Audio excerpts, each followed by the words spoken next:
oldin Rustam Inoyatov rahbarligida O'zbekiston Davlat xavfsizlik xizmati Islom Karimovni o'zini nimasiga aylantirib olib, qanday qilib boshini aylantirgan bilmayman, mamlakatni boshqarishga da'vogarlik qildi va davlat xavfsizlik xizmati jazolash vazifalarini o'z qo'liga oldi.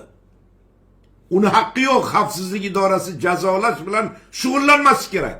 Xavfsizlik idorasi razvedka, kontrrazvedka, davlat xavfsizligi, chegaralar daxlsizligi yozib olinglar. Agar kursantlar, davlat xavfsizlik xizmatini aligilar, aspirantlari, akademiyasini tinglovchilari bo'lsa, yana bir marta aytaman. Davlat xavfsizlik xizmati, davlat xavfsizligi, O'zbekiston mustaqil vatanimiz xavfsizligi, chegaralar daxlsizligi, albatta razvedka, kontrrazvedka, mana bu narkotik va boshqalarga qarshi kurash, kontrabandaga qarshi, narkotiklarga, bular hammasi bor, lekin asosiy vazifasi davlat xavfsizligi va chegaralar daxlsizligi. Tamom.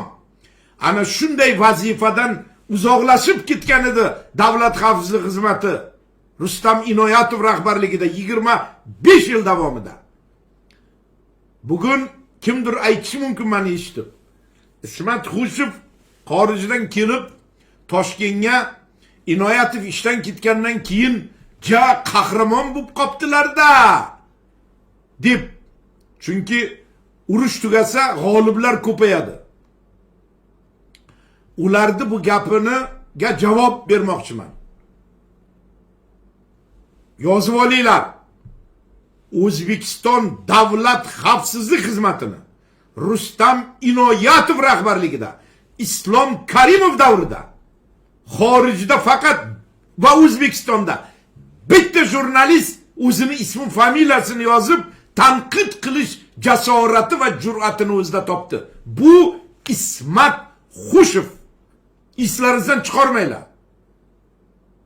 Va yana bir kishi bor edi.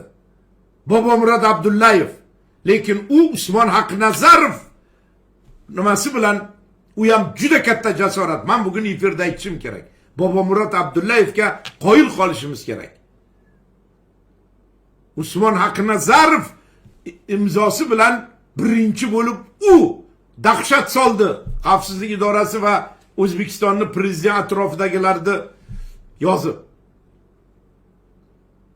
Va men keyinroq uni yozganlaridan hayratlanib, dahshatga tushib, keyin aqlimiz kirdi, men Ismat Xushev deb yozdim va buni hamma yozganlarim bugun turibdi.